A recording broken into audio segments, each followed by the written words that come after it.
Oi, gente, bem-vindo ao Livro Aberto. Hoje eu vou falar do livro O Céu dos Suicidas, do Ricardo Lísias. O Ricardo Lísias é um autor nacional.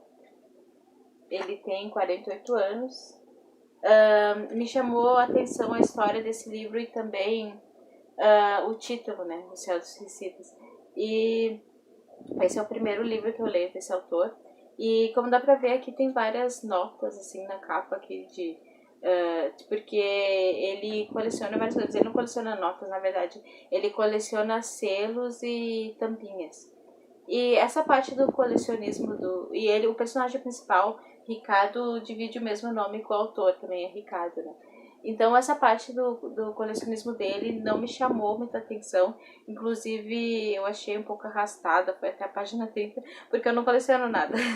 Eu já colecionei, na verdade, quando eu era criança eu colecionava tazos, e crianças dos anos 90, né? Eu colecionava também figurinhas. Tipo, eu tinha um caderno que eu colava, tipo, a página das figurinhas do Toy Story, a página das figurinhas Chiquititas. Uh, era anos 90, então a tiazinha e a feiticeira faziam muito sucesso com as crianças. As duas mulheres tinham as figurinhas dela de lingerie, né? E daí, tipo, eu colava, assim, eu olhava, eu não tenho ela com essa lingerie ainda. Colava. Tinha até um seriado, eu me lembro, na Band, com a tiazinha lutando contra o crime, mas logo foi cancelado, né? Porque será? Mas, assim, eu hoje em dia não coleciono mais nada. Alguém poderia dizer, tu coleciona livros, né? Mas eu não coleciono livros, eu compro porque eu gosto. Tipo, tem os livros aqui eu digo minha coleção do Minha Couto, do Gabriel Garcia Marques. Mas não, eu digo coleção, mas eu compro porque eu gosto de ler, eu quero ler todos os livros dele. Mas não porque eu coleciono só pra deixar na estante, né? E também eu tenho alguns gatos, mas não quer dizer que eu coleciono eles. Eu tenho eles porque eu amo eles são meus bebês. Então, tipo, essa parte do colecionismo eu não gostei muito, achei meio arrastado, mas talvez você goste. Então, o que tá acontecendo com o Ricardo é que ele tá passando por um trauma muito grande porque o amigo dele, o André, se suicidou. E essa parte que ele fala do suicídio do André me pegou bastante porque eu também tive um conhecido meu, assim, um amigo e vizinho que morava do lado da minha casa que também se suicidou da mesma forma que o André. Ele se enforcou. E na época eu fui lá, eu olhei e meu pai disse não olha, mas eu olhei por um segundo e aquela imagem nunca mais saiu da minha cabeça. Então é muito difícil, né? Trouxe essas lembranças de novo de 2018 que tinha acontecido. É que ele começa a percorrer os caminhos, tentando buscar alguma resposta, alguma paz, tipo os caminhos que o André percorreu, por exemplo, ele teve internado em 2 instituições psiquiátricas e ele vai nessas instituições conhecer as pessoas e saber como era o André lá. E ele aqui fala, tipo, ele fala assim, sabe que quando uma pessoa se suicida, sempre tem idiotas pra falar, idiotices, né? Então não foi diferente, ele tava falando com uma tia, porque ele queria saber que o tio avô dele, que ele leu umas cartas antigas do tio avô dele, que o tio avô dele tinha no Líbano, será que o tio avô dele era terrorista?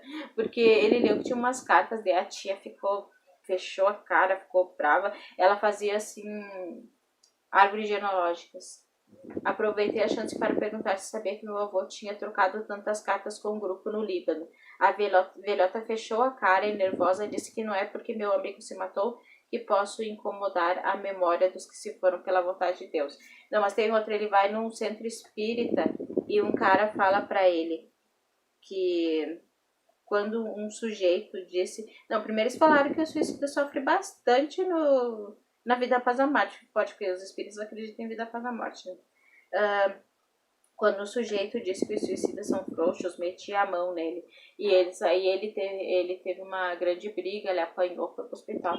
É que sempre tem pessoas assim, idiotas para falar coisas assim inoportunas, né? Na hora que alguém comete suicídio, por exemplo, quando esse meu vizinho faleceu, ele se suicidou, uma tia minha crente falou assim, a primeiríssima coisa que ela falou foi ele não vai pro céu, porque quem se mata, né, não vai. Não, tipo, ela sabia, nossa, a primeira coisa, nem, assim, em vez de falar alguma coisa boa, consolar a gente, alguma coisa, ela falou disso, que ele não vai pro céu. Tipo, primeiro, quem é ela pra saber? Outra, eu sou ateia, né, então eu acredito que ninguém vai pro céu, né. No máximo, pro céu da boca das minhocas. Mas, tipo, eu achei muito insensível ela falar isso, porque primeiro que ela nem tem como saber, e outra que a gente tava sofrendo, e ela falar isso, daí isso aqui é uma preocupação do Ricardo aqui no livro, que ele pensa, ele acredita, né? Tipo, eu sou ateia, então eu não acredito. Ele acredita no espírito, na alma do André, e ele vai em vários lugares para ter mais, assim, saber, por exemplo, ele vai numa igreja católica, evangélica, nesse centro espírita, para saber, assim, como estaria o André, se o André seria perdoado. Porque geralmente as religiões não perdoam, né? E tanto que fala, como eu já falou, né? Que a católica, a evangélica não perdoam, né? A pessoa, daí ele pensa assim que devia ter um céu para os suicidas. E eu também pensava nisso quando eu não era ateia. Eu pensava assim, a pessoa sofreu, não aguentou mais, se matou. E aí ela vai pro inferno sofrer mais. Então, tipo, ele começa a ficar muito, assim, paranoico com essa ideia, indo atrás de saber, assim, como estaria o amigo dele, preocupado. Ele começa, não consegue mais dormir. E a mãe dele diz pra ele ir num psiquiatra. Ele chega aí até no Líbano pra ir atrás dessa história desse tio. E era só ele ter perguntado pra mãe dele, porque a mãe dele sabia. A tia dele não, foi bem grossa com ele. Às vezes ele mesmo é muito grosso e mal educado com as pessoas, e eu achava assim péssimo, mas depois eu entendi que ele tava sofrendo, né? Ele tava assim revoltado, né? O que não é desculpa, mas mesmo assim eu entendi porque ele vai no Líbano pra saber desse tio, ele se era terrorista ou não, e lá ele se envolve em confusões e até quase morre. Daí ele vem pra casa, pergunta pra mãe dele, a mãe dele fala, ah, não, teu tio não era terrorista, é que ele tinha um filho lá no Líbano, né, que ele deixou lá, um filho perdido. Então, tipo, daí tava resolvido o mistério. Então ele começou a ir no psiquiatra, no início não gostando muito, né, porque ele tava bem transtornado, muito traumatizado, muito machucado. Ele começa a vida dele nem gira, ele nem fazia mais coleções, ele se desfez das coleções dele, a vida dele girava em torno do suicídio do André. Então, é um livro que me trouxe muitas emoções, eu não vou falar o final, mas eu vou dizer assim que ele vai ter que seguir a vida dele, né? Como a gente sempre segue depois, com várias perguntas do que eu poderia ter feito.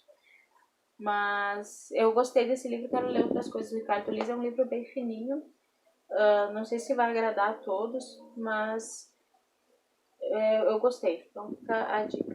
Então, gente, obrigado. Dá um like e se inscreva se não for inscrito.